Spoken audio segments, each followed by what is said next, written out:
வணக்கம் இளமனம் ஹப் நேயர்களே. ஸ்கேம் அப்படிங்கிறது பார்த்தீங்கன்னா, காலம் மாற மாற டெக்னாலஜி வளர வர பார்த்தீங்கன்னா மக்கள் யோசிச்சு புதுசு புதுசா பண்றாய்ங்க. அதுவும் மத்திய பிரதேசத்தில சமீபத்தில பார்த்தீங்கன்னா பத்திரப்பதிவு வச்சு ஒரு பெரிய ஸ்கேம் பண்ணியிருக்காய்ங்க. லேண்டு அப்படின்னா கடவுள் ஏற்கனவே லேண்டெல்லாம் மேக் பண்ணி முடிச்சுட்டாரு. புதுசா எதுவும் மேக் பண்றதில்ல அப்படிங்கிறத கரெக்ட்டா புரிஞ்சுட்டு, லேண்ட் எப்படியோ ஆட்டைய போடணும்னு சொல்லிட்டு எல்லா ஊர்கள்லயும் ஆள்கள் டிஃபரெண்ட்டா யோசிக்கிறப்போ, மத்திய பிரதேசத்தில ஒருத்தன் தலைகீழா நின்னு யோசிச்சிருக்கான். அது என்ன அப்படிங்கிறத பார்த்தீங்கன்னா, சுரேன் அவர்கிட்ட கேட்டு தெரிஞ்சுக்கலாம். வணக்கம். வணக்கம். ஏதோ வித்தியாசமான ஸ்கேம். அவன் இல்ல. அவங்க.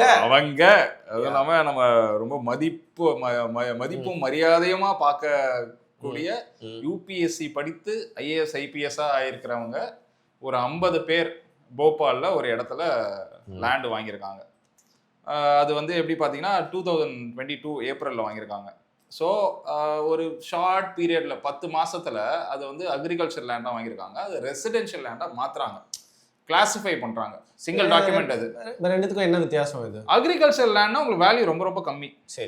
சரிங்களா? அது ரெசிடென்ஷியல் பிளாட்டா மாத்திட்டீங்கன்னா உங்களுக்கு தெரியும், ரெசிடென்ஷியல் பிளாட்லாம் எப்படி கூறு போட்டு சில இடத்துல ஏமாத்தி விற்கிறாங்க அப்படின்னு பார்த்துருப்பீங்க.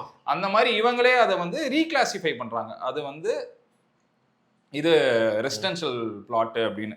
ஸோ அது அந்த டைம்ல அவங்க வாங்கும் போது பார்த்தீங்கன்னா 87 ரூபாய் ஏறக்குறைய ரீகிளாசிஃபை பண்ணி ரெசிடென்ஷியல்னு போட்டோன்னே 577 ருபீஸ். ஜஸ்ட் நான் சொல்றது 10-11 மாசத்துல. ஓகே, சரியா? அங்க இன்னொரு என்ன நிறைய அதுல பேசலாம். நீங்க பார்க்க போனீங்கன்னா அந்த இடத்துல ஒரு பைபாஸ் ரோடு அப்ரூவ் பண்றாங்க. சரியா? அந்த பைபாஸ் ரோடு அப்ரூவ் பண்ணோன்னே அந்த 577 ரூபா ஸ்கொயர் ஃபீட் உள்ளது 3000 ரூபாவா மாறுது. ஓகே. ஸோ இப்போ கவர்மெண்ட் சைட்ல என்ன பண்றாங்க, இது அந்த பைபாஸ் பிளான் வேற இடத்துல போடுறதா இருந்திருக்கு. இது இந்த குரூப் ஆஃப் இது இந்த ஆஃபீஸர்ஸ் பத்தி நம்ம பேசணும்னா கரண்டா ஸ்டேஷன்ட் இன் டெல்லி, ஹரியானா, தெலுங்கானா, அந்த மாதிரி கரண்ட் சர்வீஸ்ல இருக்கிற ஆஃபீஸர்ஸ். இதை அவங்க கண்டுக்காம விட்டுருக்கலாம். 50 பேர் வாங்கியிருக்காங்க. இது ரிப்போர்ட்டட்லி 50. இது மோர் ஆர் லெஸ் நம்மளுக்கு தெரியாது. ரிப்போர்ட்டட்லி இது நடக்குது. இந்த வேல்யூ எல்லாமும் ரிப்போர்ட்டட்லி இதெல்லாம் வேல்யூன்னு. கவர்மெண்ட் சைட்ல என்ன பண்ணிருக்காங்க, இது அந்த சைட்ல நிறைய ப்ராஜெக்ட்ஸ் அப்ரூவ் ஆகும்போது அந்த ப்ராஜெக்ட்ஸ்லாம் டிலே ஆயிருக்கு. சரி. இந்த லேண்ட் இவங்க ரீகிளாசிஃபை பண்ணி 16 மந்த்ஸ்ல இந்த ப்ராஜெக்ட் அப்ரூவ் ஆகும். Okay, fine. அப்ரூவ் ஆகணும்னா இதோட வேல்யூ, ஃபார் எக்ஸாம்பிள் இந்த லேண்ட் 5 கோடி ரூபா, 5 crores அப்ராக்சிமேட்லி, இல்ல ஆல்மோஸ்ட் 5 crores வச்சுக்கோங்க. இது இப்போ 65 crores. 11 டைம்ஸ் அதிகமா இருக்கு அப்படின்னு பேசுறாங்க. இது இந்த ப்ராஜெக்ட் இன்டென்ஷனலா இவங்க இது அப்ரூவ் பண்ணி இந்த பைபாஸ் ரோடு இங்க வர வச்சிருக்காங்களா? இந்த மாதிரி குரூப்பா லேண்ட் வாங்கி எப்படி இவங்க இதெல்லாம் டவுட்ஸ் கவர்மெண்ட்ல. ஓகே. இது ஆர்கனைஸ்டா பண்ணாங்களா? இந்த அப்ரூவல் இவங்களா பிளான் பண்ணி இந்த குரூப் ஆஃப் ஆஃபீஸர்ஸ் எல்லாம் பிளான் பண்ணி இந்த அப்ரூவல் வாங்கியிருக்காங்களா? இவங்க என்ன பண்ணிருக்காங்க, ஸ்க்ரூட்டினி பண்ணிருக்காங்க. இந்த பைபாஸ் வரும்போது உங்களுக்கு தெரியும்ல, யார் யார் இடம் எல்லாமே பார்ப்பாங்க. அதுல இந்த மேப் நான் ஒன்று வச்சிருக்கேன், அந்த மேப்பை போடுறேன். அந்த மேப்ல அந்த துராடி காட் அஃபிஷியல் ஓன் லேண்ட் ஹியர், இந்த துராடி காட்டுங்கிற இடத்துல தான் இவங்க வாங்கி வச்சிருக்காங்க. கரெக்டா 35 கிலோமீட்டர் அந்த பைபாஸ் பாத்தீங்கன்னா அழகா இவங்களோட ஸ்பாட்டுக்கு கிட்ட வர மாதிரி இருக்கு. ஸோ இது எப்படின்னா நிறைய பேர் ட்ரோல் பண்ணாங்க, மோடி கோல்ட்லாம் வாங்கக்கூடாது, இதெல்லாம் வாங்க. ஆமா, ஆக்சுவலா நம்மளே அதை பத்தி பேசியிருக்கலாம். ஆமா ஆமா, அது பேசலாம். என்ன இதுலயே கூட நம்ம அதை பத்தி பேசலாம். அது வாங்கக்கூடாதுன்னு சொல்லுவாரு. நிறைய பேர் மீமா போட்டிருக்காங்க.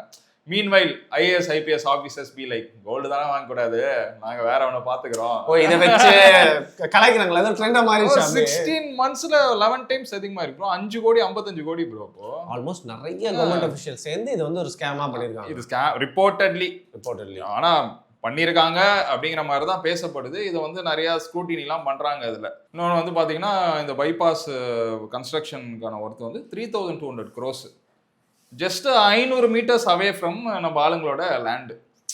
சரியா? அப்ப உங்களுக்கு பக்கத்துல ஏதாவது பில்டிங் கட்டினாலும் வேல்யூ ஏறிடும். இன்னும் வேல்யூ ஏறும். இது இப்போ 16 monthsல இவ்வளவு வருது. அவங்க இன்னும் அதை அப்ரூவ் பண்ணி அந்த பைபாஸ்லாம் வந்துச்சுன்னா இதோட வேல்யூ இன்னும் பூம் ஆகும். போக ஏறிட்டே இருக்கு. இன்னும் என்ன சொல்றாங்கன்னா, இது கோஇன்சிடென்ஸா இல்ல இவங்க எப்படி பிளான் பண்ணி இதை வாங்கியிருக்காங்க? இவங்க பொசிஷனை மிஸ்யூஸ் பண்றாங்களா?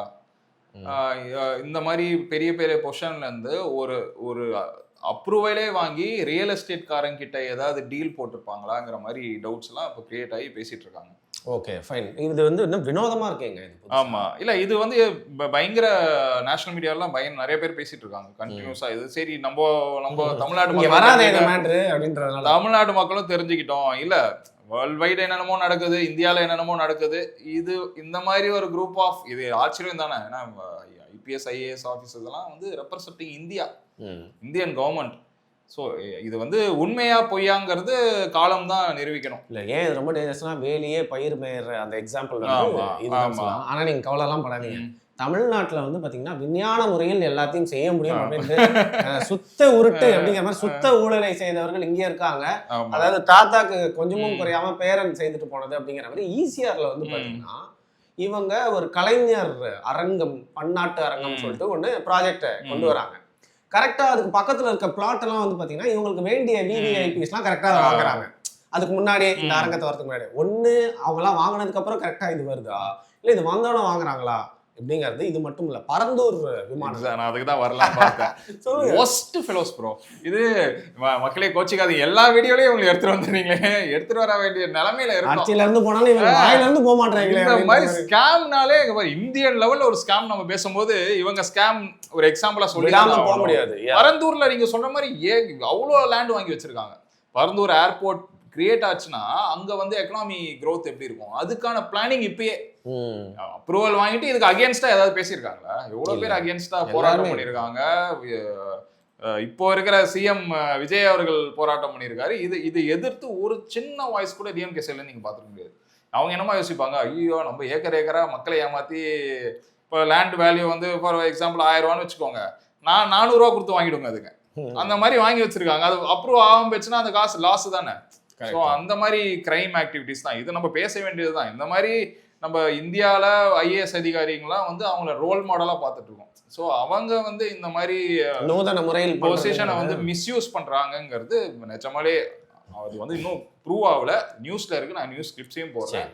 அப்படி அது ப்ரூவ் ஆச்சுன்னா ரொம்ப தப்பு அப்படின்னு தான் நான் சொல்கிறேன். ஃபைன். நீங்கள் வேற வாய் விட்டீங்க இந்த விஷயமும் பேசிடலான்னு. நம்ம எப்படி பேசாமல் அதை கடந்து போனோம்னு தெரியல. பிரதமர் அவர்கள் பார்த்தீங்கன்னா கோல்டு இன்னும் ஒரு வருஷம் கொஞ்சம் பார்த்து பண்ணுங்கப்பா, வாங்காதீங்க அப்படின்னு சொல்லியிருக்காரு. அதுக்கு காரணமாக என்ன சொல்கிறாருன்னு பார்த்தீங்கன்னா, நம்ம எல்லாத்தையுமே வந்து குறிப்பாக வந்து பார்த்தீங்கன்னா வெளியில இருந்து வாங்கக்கூடிய ஃபியூயல்லாம் வாங்குறோம் அப்படின்னா வந்து பார்த்தீங்கன்னா டாலர்ஸ். இப்போ கோல்டு நம்ம ப்ரொக்யூர் பண்ணுறது டாலர்ஸ்ல தான் பண்ணுறோம். அப்படி இருக்கும்போது நம்ம கோல்டு நிறைய ப்ரொக்யூர் பண்ணுறப்போ நம்மளால ஃபியூயல் வாங்க முடியாமல் ஏதோ ஒரு இம்பேலன்ஸ் ஏற்படுது. இல்லை, அவர் என்ன சொல்றாரு, ஃபியூயல் வாங்க வேண்டிய கட்டாயத்தில் இருக்கும். எக்ஸாம்பிள் $75 to $125 ஃபியூயல் விலையே ஏறிடுச்சு பேரலுக்கு. ஸோ ஃபியூவல் வாங்கி தான் ஆகணும். நம்ம வந்து ஃபங்க்ஷன் ஆகிறதுக்கோ ஏதாவது ஒரு விஷயத்துக்கோ ஃபியூவலோ கேஸோ நம்மளுக்கு தேவை தான். ஆனால் கோல்டு வாங்குறத கம்மி பண்ணலாம். 80 பில்லியன் கோல்டு வாங்குறோமா நம்ம, சரிங்களா? 80 பில்லியன். தலைவரே, இப்போ மற்ற கண்ட்ரிஸ் எல்லாம் பார்த்தீங்கன்னா ப்ரொபோஸ் பண்ணுறதுக்கு ஒரு ரிங்கு வாங்குவான், கோல்டு கட்டி வாங்கி பேங்க்ல வைப்பான். பட் நம்ம வீடுகள் அப்படி இல்லை. நம்ம கோல்டுன்றது ஆல்ரெடி எனக்கு தெரிஞ்சு வேர்ல்ட்லேயே நம்ம தான் அதிகமாக வச்சிருக்கோம்னு நினைக்கிறேன். அதாவது அரசாங்கம் வச்சிருக்கிறத விடுங்க, வேர்ல்டுலேயே பீப்புள் கிட்ட கோல்டு அதிகமாக இருக்குன்னா அது நம்ம தான். ஸோ அதனால அவர் இன்ஃப்ளோ அதிகமாக வரதுக்கு என்ன பண்ண முடியும்? ஃபார் எக்ஸாம்பிள் நம்ம ப்ராடக்ட் அப்ராட்ல வந்து விற்கணும், அந்த மாதிரி அவர் சொல்றாரு. Be Indian buy Indian concept கொண்டு வாங்க. நீங்க வந்து அதிக காசை வந்து ஒரு ஃபாரின் ட்ரிப் போனீங்கன்னா அங்க நீங்க வந்து செலவு பண்ணுவீங்க. ஸோ அகைன் அவங்க எக்கனாமிக் க்ரோத் தான். நீங்க இந்த டைம்ல ஃபிளைட் டிக்கெட்ஸ் இது எல்லாமே பேஸ்ட் ஆன் டாலர்ஸ் தான். ஆல்ரெடி நம்ம நிலைமை எப்படி, நான் 95 ரூபான்னு நினைக்கிறேன் இப்போ ஒரு டாலர் இந்தியன் ருபீஸ் படி. ஸோ அவர் அந்த ஒரு கண்ணோட்டத்தில் தான் அவர் என்ன சொல்றாரு, இந்த மாதிரி கோல்டு வந்து வாங்காதீங்க ஒரு வருஷத்துக்கு. ஸ்ட்ரெயிட் ஆஃப் ஹார்மஸ் இஷ்யூ போறதுனால எனக்கு தெரிஞ்சு எனி டைம் இது பெட்ரோல் பிரைசஸ் இன்க்ரீஸ் ஆகலாம். இன்ஃபேக்ட் ஒரு மாசத்துக்கு 30,000 கோடி வந்து நஷ்டத்துல தான் போயிட்டு இருக்கு. ஐஓசி, அதுக்கப்புறம் இந்துஸ்தான் கார்பரேஷன், பாரத் பெட்ரோலியம், இவங்கெல்லாம் வந்து மாசம் 30,000 கோடி வந்து லாஸ் எல்லாமே அந்த மாதிரி தான் சொல்றாங்க. ஸோ இது இன்ஃபேக்ட் நிறைய இடத்துல வந்து அனௌன்ஸே பண்ணியிருக்காங்க லாக்டவுன். இந்த கிரைசிஸ்னால, ஸ்ட்ரெயிட் ஆஃப் ஹார்மஸ் கிரைசிஸ்னால குளோபலி நீங்க கூட நம்ம முன்னாடி பேசணும். At a time 5 president, prime ministers எல்லாம் சேர்ந்து அனௌன்ஸ் பண்ணிருப்பாங்க, நீங்க வந்து ரொம்ப ஸ்ட்ராங்கா இருக்கணும், you have to support the country அப்படின்னு. ஸோ அப்போ அதோட விளைவு இப்போ இன்னும் அதிகமாயிட்டு வருதுதான் பாக்குறேன். But let's speak practically. India மாதிரி ஒரு கண்ட்ரியில வந்து நீங்க கோல்டு வாங்கக்கூடாது அப்படின்னு வாங்காதீங்க கொஞ்ச நாள் தலையும் சொல்லவே முடியாது. பிகாஸ் நம்ம வந்து கிளாஸா டிவைடட். ஓகேவா? ஹை கிளாஸ், அதுலயே சூப்பர் ரிச் இருக்காங்க, ஆமா. Lower middle class, higher middle class, அதுக்கப்புறம் வந்து பாத்தீங்கன்னா ரொம்ப பாவர்ட்டியில இருக்கவங்க இருக்காங்க. இவங்க எல்லாருடைய கோல் தேவை அப்படிங்கிறது பாத்தீங்கன்னா கண்டிப்பா இருக்கு. பட் எல்லாரும் வாங்கக்கூடிய திறன் அப்படிங்கிறது வெவ்வேறு மாதிரி இருக்கும். சில பேர் ஈஸியா நினைச்சா வாங்கலாம், சில பேர் அதுக்காக கொஞ்ச நாள் சேர்த்து வச்சிருப்பாங்க, சில பேரோட கனவு அப்படி இருக்கும். ஆனா அது எல்லாமே வந்து பாத்தீங்கன்னா ஒரு திருமணம், ஒரு குழந்தை பிறப்பு, அது மாதிரி ஈவெண்ட்ஸ் சுத்தி இருக்கும். அதை நம்ம வந்து தழுத்தி வைக்க முடியாது இல்லையா, தள்ளி வைக்க முடியாது. ஸோ நம்ம அந்த நேரத்துல வாங்கி தான் ஆகணும். இல்ல இப்ப நான் என்ன சொல்ல வரேன், அதை வாங்கி தான் ஆகணும். இதை தவிர்க்கவே முடியலன்னா கோல்டு எக்ஸ்போர்ட் இம்போர்ட் ரேட் எல்லாம் வந்து ரெஸ்ட்ரிக்ட் பண்ணுவாங்க. சரி, ஒரு அளவுக்கு மேல நீங்க வந்து வாங்க முடியாதுங்கிற சூழ்நிலையும் ஏற்படலாம் அதிகமா போச்சுன்னா. ஏன்னா நாட்டின் எக்கனாமியை கன்சிடர் பண்ணி இது ஃபர்தரா அப்படியும் போகலாம். அதுவும் இல்லாம 140 crore அப்போ எடுத்தோம், இப்போ 165 170 crore இப்போ 170 கோடி பாப்புலேஷன் உள்ள ஒரு கண்ட்ரியில வந்து நீங்க சொல்ற மாதிரி ஒண்ணுமே பண்ண முடியாது, கட்டுப்படுத்த முடியாது. அவன் என்ன தோணுதோ அதெல்லாம் பண்ணுவான். அவர் சொன்னது ஒரு மெசேஜ், நீங்க இந்த மாதிரி இப்ப பண்ணீங்கன்னா ஹெல்ப்ஃபுல்லா இருக்கும். அது இல்லாம ரொம்ப பெட்ரோல் டீசல் யூசேஜ் இல்லாம எல்லாம் ஒர்க் ஃப்ரம் ஹோம் பண்ணுங்க. ஆமா, ஒர்க் ஃப்ரம் ஹோம் அதை நீங்க வந்து கடைபிடிக்கலாம். பட் ஸ்டில் நம்ம நிறைய வீடியோல பேசிருக்கோம், டெய்லி வியாபாரத்தை நம்பி வாழ்ற ஆட்கள் அதிகம். ஸோ டஃப் சிச்சுவேஷன் தான், ஒரு இந்த மாதிரி பண்ணலாம். சரி, அவங்க கண்ட்ரோல்ல எதை பண்ண முடியுமோ அதெல்லாம் பண்ணலாம். எப்படி கோவிட்ல இருந்து நம்ம ஐடி கம்பெனிகள்லாம் கத்துக்கிட்டாங்க, ருசிகண்ட போன மாதிரி ஒர்க் ஃப்ரம் ஹோம் பண்ணலாமா, நம்மளுக்கு எதனா கரண்ட் பில் எல்லாம் குறையுதுன்னு சொல்லிட்டு ஒர்க் ஃப்ரம் ஹோம் இப்போ வரைக்கும் போயிட்டு இருக்குது. அந்த மாதிரி எந்தெந்த செக்டார்ஸ்லாம் ஒர்க் ஃப்ரம் ஹோம் இஸ் பாசிபிளோ அதை இம்ப்ளிமெண்ட் பண்ண சொல்லலாம். கண்டிப்பா. ஆமா, ஒரு தற்செயலுக்கு தானே, ஏற்கனவே அது வந்து பிராக்டிகலி ஒர்க் அவுட் ஆயிருக்கு அவங்களுக்கு. தற்செயலுக்கு பண்றது தப்பு இல்லைன்னு தான் நான் நினைக்கிறேன். தாராளமா பண்ணலாம் work from home. So that இந்த மாதிரி டெய்லி பயணிகளுக்கான இதுதான் அதிகம். பஸ்ஸு கிஸ்ஸு ட்ரெயின் எல்லாமே வந்து டெய்லி நம்மள மாதிரி ஆளுங்கள் ஆஃபீஸ் போகிறதுக்கு தான். அதை ரெஸ்ட்ரிக்ட் பண்ணலாம். ஆனால் எனக்கு என்ன ஆசைனா, கோவிட்லேயே நிறைய விஷயம் நம்ம பண்ணிருக்கலாம். ஃபார் எக்ஸாம்பிள் நிறைய இந்த இன்ஃப்ராஸ்ட்ரக்சர் விஷயங்கள்லாம் அந்த டைம் எனக்கு இப்போ அதை பண்ண சொன்னா, ஆல்ரெடி பெட்ரோல் டீசல் பிரச்சனை போயிட்டு இருக்கு, இன்ஃப்ராஸ்ட்ரக்சர் டெவலப்மெண்ட் வேற நீங்க பண்ணுமா, இந்த ரோட்ஸ் எல்லாம் போடலாம், காலியா இருந்தது, எவ்வளவு விஷயங்கள் நம்ம பண்ணிருக்கலாம். ஆனா அப்போ கோவிட், அப்போ உயிர் சம்பந்தம் அதுதான் யூஸ்ஃபுல்லா இருந்தது. ஏன்னா நேச்சர் அவ்வளவு நல்லா இருந்தது. ஸோ இந்த மாதிரி இருந்தாலும் ஆல்டர்னேட்டிவ்லி நேச்சருக்கு ஏதாவது நல்ல விஷயங்களை பண்ணலாம், கொடுக்குற பிரேக்குக்கு ஒரு வாட்டியும். ஓகே, கடைசியா ஒரு விஷயம், இன்னொரு ஒரு வேண்டுகோளும் வச்சிருக்காரு, வெளிநாட்டு பயணங்களை கொஞ்சம் தள்ளி வைங்க. ஆமா ஆமா, அதுவும் பாத்தீங்கன்னா அதுவும் சூப்பர் ரிச் எல்லாம் கண்டுக்க மாட்டாங்க, பிரைவேட் ஜெட்ல போயிட்டு தான் இருப்பாங்க. நம்மள மாதிரி ஆட்கள், ஏன்னா அது காஸ்ட்லியா இருக்குங்க அந்த டைம்ல. அவங்க அவர் எதுக்கு சொல்றாருன்னா, ஃபிளைட் டிக்கெட்டே காஸ்ட்லியா தான் இருக்கும். ஃபிளைட் டிக்கெட்டும் டாலர்ஸ்ல தான் போகுது. வெளிநாட்டு பயணம் நீங்க வந்து இங்கேருந்து ஃபிளைட் புக் பண்ணி அங்க போனீங்கன்னா உங்களோட அவுட்ஃப்ளோ தான் போகுது.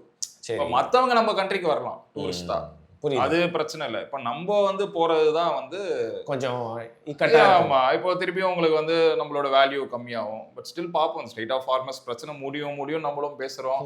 ஏதாவது ஒரு பிரச்சனையை வந்து கிரியேட் பண்றாங்க, பேசிட்டே இருக்கும் போது பட்டு ஒரு மிசல் அனுப்பிச்சு விட்டுறாங்க. யூஏஇ தான் போட்டு அடிக்கிறாங்க.